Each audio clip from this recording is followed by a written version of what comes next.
Welcome to something that's probably a bit overdue. An Uncertain Future is my BokuAkaKuroKen Omegaverse AU. I've been writing this one for a while, but it's neither finished nor have I shared it on YouTube yet. Today's the day, however, and we're gonna start. In this BokuAkaKuroKen week, where for the next 7 days we will only have BokuAkaKuroKen content. I hope you are as excited as I am and love the ship as much as I do, and I hope you're ready, so let's go. However, there is one more tiny announcement before we start. As many of you have noticed already, Wit, the app I was using to do the text, is closing. Many are upset about, including me. However, I have found an alternative and today is the first video testing it out. Please tell me your feedback in the comments, and now let's go for real.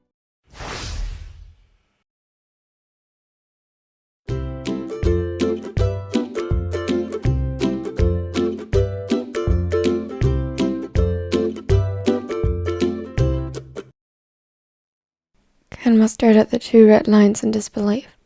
It felt unreal. They blurred in front of his eyes as tears started clouding his vision, but the image was imprinted into his brain. Two red lines. Positive. There was nothing positive about this. His breathing accelerated. Somewhere in the back of his mind he felt the worry of his partner's an immediate response to his own distress. A sob forced its way out of his throat. What now? This wasn't the plan. Fuck. The nausea he had been fighting for the past days came back with the waves of shock coursing through his body. This wasn't supposed to be happening. He was supposed to be sick, nothing more. Just sick. His hand straight to his stomach on instinct. He couldn't believe what was so obviously right before his eyes. He couldn't. This couldn't be. What was he supposed to do now? He couldn't. The simple thought of everything that suddenly laid ahead of him, the future he would have never chosen for himself, sent him spiraling. It couldn't be. He jumped to his feet, staggering a little and reaching for the wall for support. With unsteady steps, he made his way to the gaming room. His trembling fingers hovered over the keyboard in front of the broad monitors. Hesitantly at first, he started typing. Accuracy of pregnancy tests. Symptoms of pregnancy. Soon, he was deep down a rabbit hole of information, each one more overwhelming than the last. Still, he couldn't stop. His throat tightened with every article and blog entry on the topic, with every symptom aligning with his own. He was at the brim of a panic attack. As soon as he would stop searching, stop sinking deeper, and let all of the information collapse above him, he'd fall, drown in an unknown substance of dark matter invading his mind. The sound of the front door shutting closed tore through the silence. It seemed deafening and shuttered his thought process. In mere seconds, the panic took over. His body moved on autopilot as he quickly buried the test in the trash and made a run for the bed. His hands clenched tightly around the blanket as he buried himself in the sheets.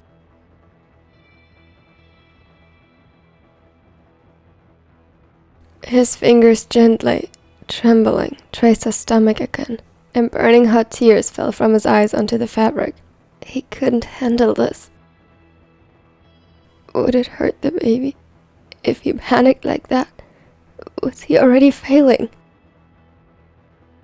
He couldn't help the cries tearing from his throat. He didn't want any of this, yet he couldn't bear the thought of hurting the little creature within him either. It was all too much.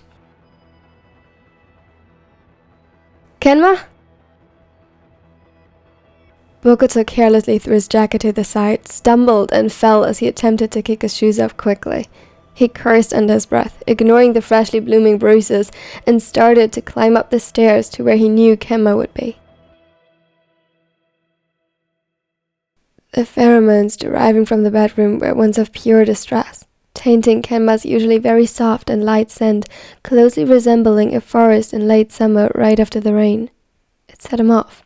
His own distress became quickly evident, even though he tried to remain calm for Kenma's sake. Kenma, where are...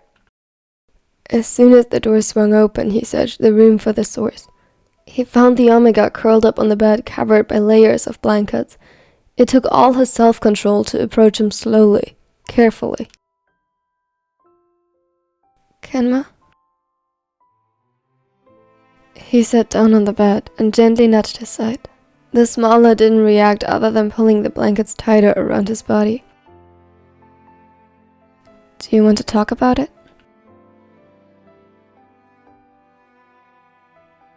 He shook his head.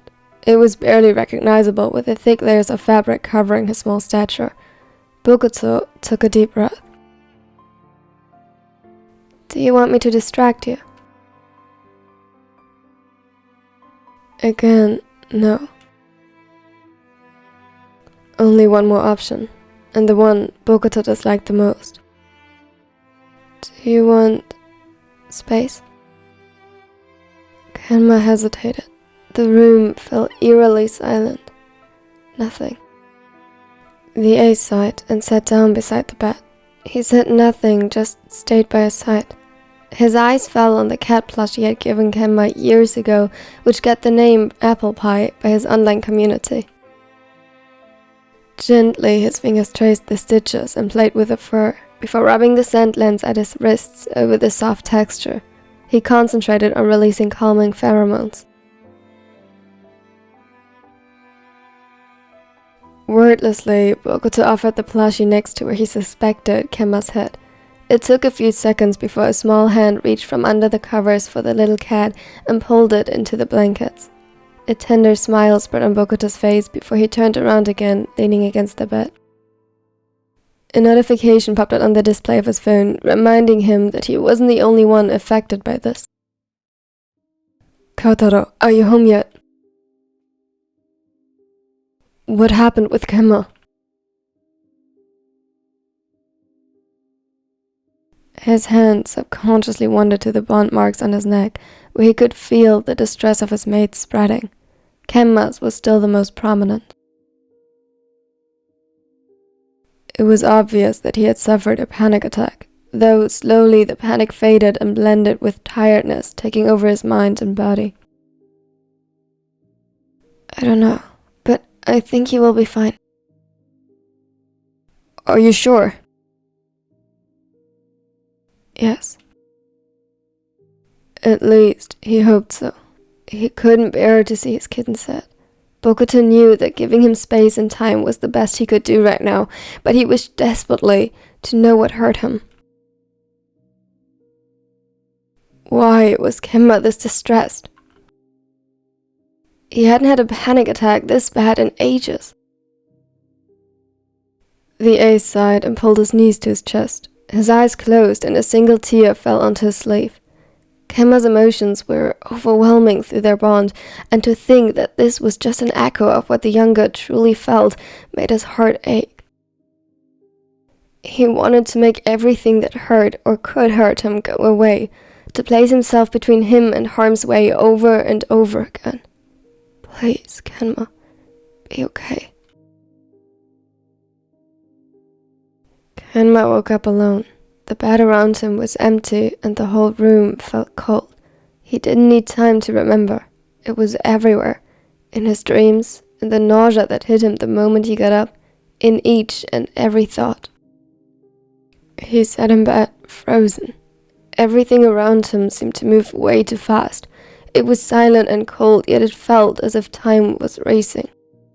As if it was running away from him. Faster, the more indecisive he got.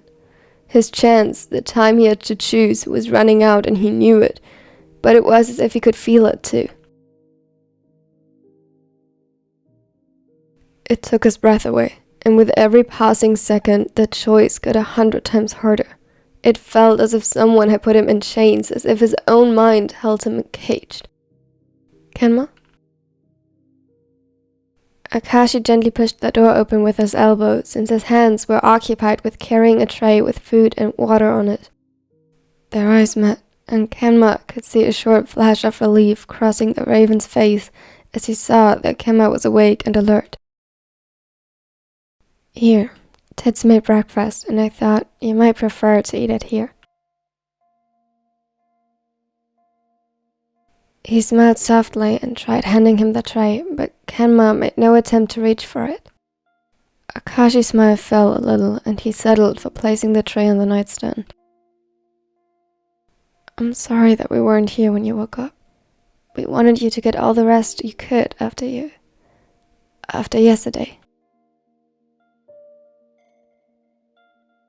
He said nothing, just traced the patterns of the fabric of the blanket with his eyes. From the side, he could see Akashi's hands straying to their bond mark. It was the first time since they bonded that Kenma truly regretted it. It was something he had been afraid of, even before they were all bonded, to burden them by doing so. Now he was exactly doing that, and he didn't know what to do, how to stop. Kenma, do you want to talk about it?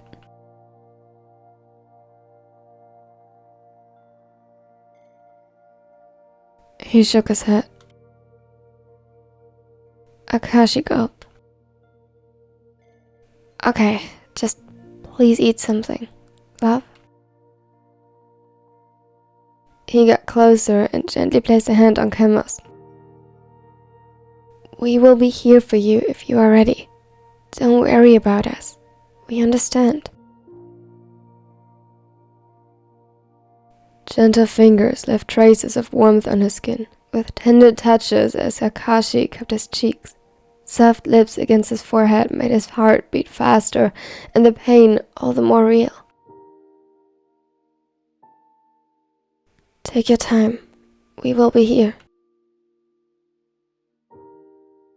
Tears were building up behind his eyes.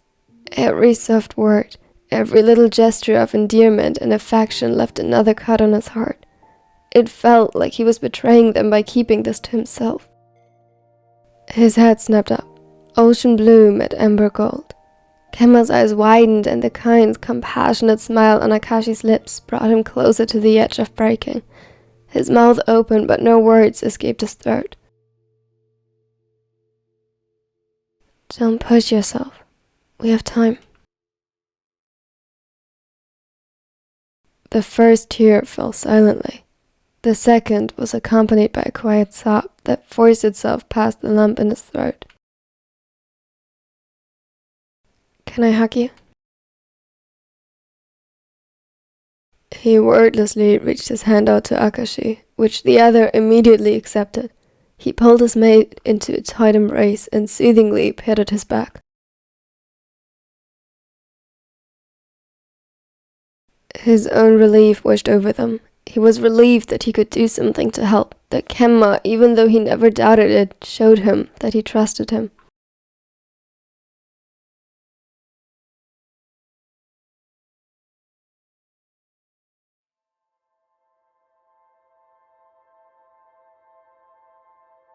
Downstairs, Koro had abandoned his barely touched food in favor of taking Bokuto into his arms.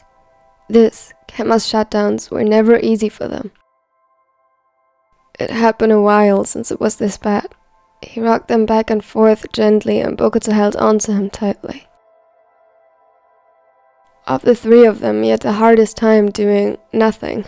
The ace was always prepared to move mountains just to make one of them smile. Nothing was too crazy or impossible to him as long as it was for them.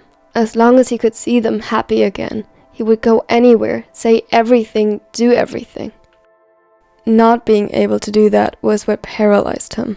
Knowing that nothing he could do would be enough to fight off Kenma's inner struggles, that the only thing that could heal his fractured heart was time, made him feel lost, useless. He wanted Kenma to be happy so badly. Wanted... Go. I love you. Bokuto took in a deep breath and pulled him closer. I love you too. So much. Koro smiled sadly. I know. He kissed the bond mark on his neck. I can feel it.